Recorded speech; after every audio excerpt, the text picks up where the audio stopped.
Ya, terima kasih Mas ya. Kami hari ini melaporkan tentang kasus dugaan tindak pidana korupsi terkait proyek pengadaan Cortex sistem yang memakan senilai anggarannya 1,3 triliun lebih. Seperti itu Mas. Terus bukti-bukti yang sampai ini Mas gimana? Jadi tadi kami masuk melalui, ini Mas ya, diterima di Dumas 2 ya. Kami menyerahkan satu bundle laporan tentang dugaan tindak pidana korupsi terkait pengadaan aplikasi Cortex. Sedangkan alat bukti yang kami kirimkan, sebenarnya kami sudah menyiapkan 4 alat bukti.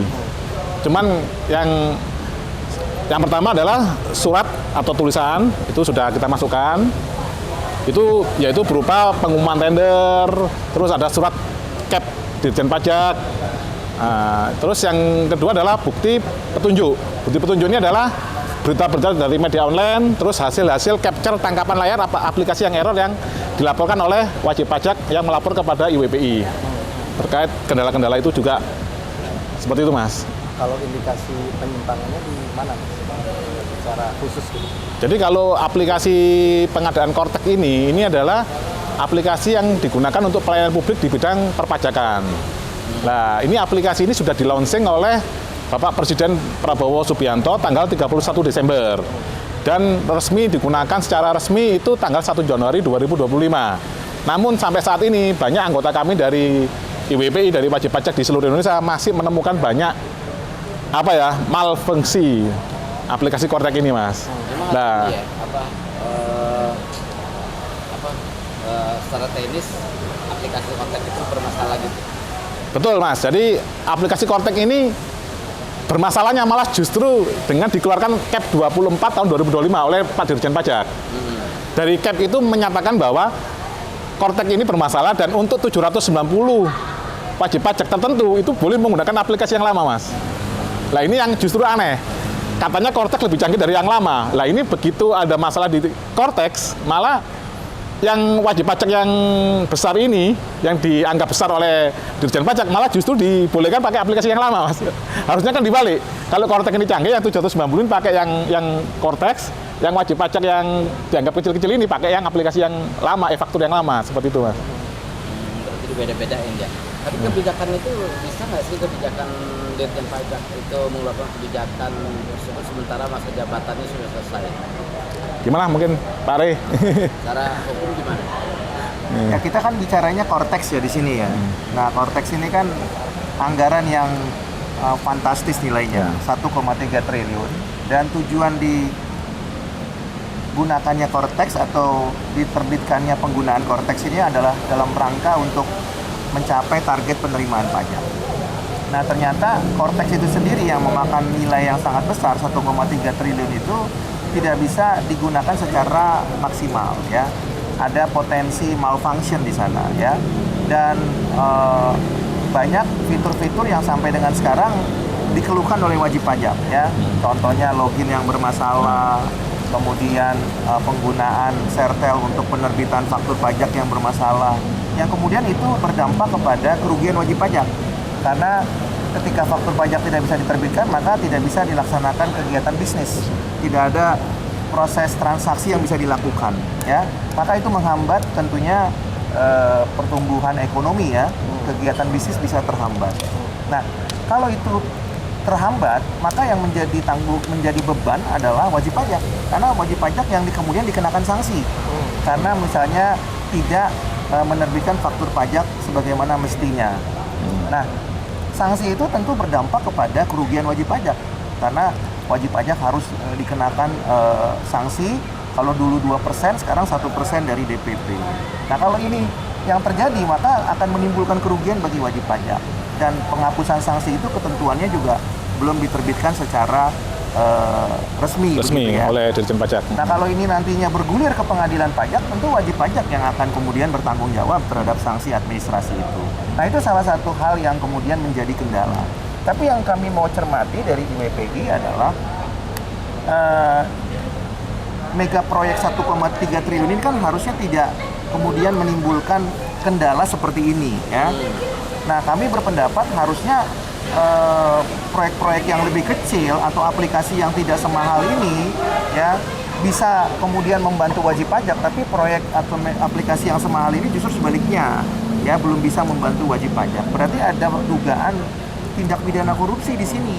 Nah, oleh karena itu IWPI ya yang dipimpin oleh Pak Rinto selaku ketum menyampaikan laporan pengaduan masyarakat supaya ditindaklanjuti, ya. Itu berkaitan dengan dugaan tindak pidana korupsi. Tapi di sisi yang lain, penggunaan Cortex ini juga berpotensi menimbulkan pidana pajak karena ada kebocoran wajib pajak Data wajib yang pajak, kemudian bisa dilihat atau kemudian bisa disalahgunakan oleh wajib pajak yang lain. Dan itu berkaitan dengan pidana di bidang perpajakan sebagaimana diatur di pasal 34 ayat 1 jungto pasal 41 ayat 1 Undang-Undang KUP. Artinya laporan ini optimis nggak dilakukan oleh KPK? Ya tentu harapan IWPI bahwa KPK akan menindaklanjuti laporan masyarakat ini ya, terutama laporan wajib pajak. Karena kalau tidak dilanjuti, maka wajib pajak akan terus menjadi korban. Kalau wajib pajak jadi korban, perekonomian tidak akan bergerak. Artinya merespon permintaan KPK kemarin ya, yang kalau ada masyarakat melapor gitu ya. Betul. Ya, kan KPK sudah menyampaikan bahwa jika masyarakat ada yang dirugikan, khususnya wajib pajak ya, disarankan untuk membuat laporan. Maka IWPI menginisiasi membuat laporan itu karena anggota-anggota IWPI sudah melapor kepada pengurus IWPI. Nah, oleh karenanya IWPI memutuskan untuk membuat laporan. Dan harapannya KPK harus menggunakan kewenangannya. Karena selain proyek ini sangat besar 1,3 triliun, tapi yang paling utama bukan hanya nilainya, tapi dampaknya bagi wajib pajak. Kita mengetahui ada kurang lebih 70 juta wajib pajak yang harus menggunakan Cortex. Ya. Per 1 Januari. Ya, termasuk bapak-bapak yang ada di sini. Ya kan ya, sepanjang punya NPWP harus menggunakan Cortex. Untuk lapor tahunannya, Pak. Nah, kalau kemudian itu nggak bisa digunakan dan menimbulkan kerugian, menimbulkan sanksi, yang harus menanggung adalah WP itu sendiri. Padahal sebenarnya bukan masalah WP yang kemudian lalai dan atau sengaja, tapi karena Cortex yang kemudian malfunction, ya. Baik itu partially malfunction atau completely malfunction. Tapi berani punya nyali nggak KPK ini? Nah, kalau karena dia juga kan diperiksa pajak juga. Ya, harapannya KPK harus menggunakan kewenangannya ya berdasarkan undang-undang. Ya, kalau ditanya apakah KPK punya nyali, ya tentunya harapan wajib pajak tentu KPK dapat menggunakan kewenangannya berdasarkan undang-undang. Ya, dan harus demikian begitu ya. Tadi masih ada bukti yang diminta nggak Bang, harus dilengkapi lagi apa dari KPK itu, atau sementara ini KPK bilang cukup apa gimana? Dari IWPI sebenarnya tadi sudah disampaikan oleh Pak Rinto ya. Sudah. Kami sudah menyampaikan ada selain 2 alat bukti yang lain, kami juga menyampaikan 2 alat bukti tambahan ya berupa saksi, keterangan saksi dan keterangan juga ahli. nanti keterangan ahli jika diperlukan. Jadi sebenarnya sudah ada 4 alat bukti ya yang kemudian bisa digunakan sementara. Nah, harapannya nanti KPK bisa menelaah lebih lanjut, kemudian menyampaikan hasil telaahnya, dan apabila ada hal-hal yang diperlukan berkaitan dengan alat bukti yang kemudian perlu dilengkapi, saya pikir IWPI juga akan siap. Ya, akan siap melengkapi kalau diminta dari pihak KPK seperti itu, Mas. Sementara ini belum ada kekurangan hasil laporan itu. Kalau laporan sementara diterima dulu, Mas. Jadi sistemnya di KPK ini adalah kita masuk melalui Dumas dulu, pengaduan masyarakat. Di situ ditulis apa saja yang kita laporkan terkait pengadaan apa, siapa ini ya, apa yang dilaporkan. Terus itu kelengkapannya apa saja. Itu aja, Mas. Tadi nanti itu baru nanti itu tadi keluar namanya nomor registrasi ya. Nah, nanti kalau sudah ditelaah dari tim penyelidik atau apa, itu baru nanti keluar namanya nomor agenda seperti itu, Mas. Yang dilapor siapa? Yang kita laporkan sekarang ini adalah Dirjen Pajak. Dirjen Pajak juga. Nggak termasuk sama penyelenggara apa pembuat aplikasi Cortex itu? Belum. Kita hanya fokus pada penyelenggara negaranya dulu, Mas. Nah. Kami perlu tambahkan juga rekan-rekan bahwa kita tahu bahwa KPK punya kewenangan berkaitan dengan dugaan tindak pidana korupsi. Penegak hukum yang lain juga punya kewenangan berkaitan dengan tindak pidana pajak. Ya, Dirjen Pajak, Menteri Keuangan juga punya kewenangan ya sebagai pejabat eksekutif. Ya, saya pikir semuanya akan berjalan sesuai dengan koridornya masing-masing saja. Tapi tentu ada pertanyaan dari rekan-rekan yang mengatakan tadi, apakah KPK itu punya nyali nggak untuk memeriksa? Ya, kembali lagi, ini bukan persoalan nyali dan tidak punya nyali. Ini persoalan masalahnya apakah ada kewenangan atau tidak.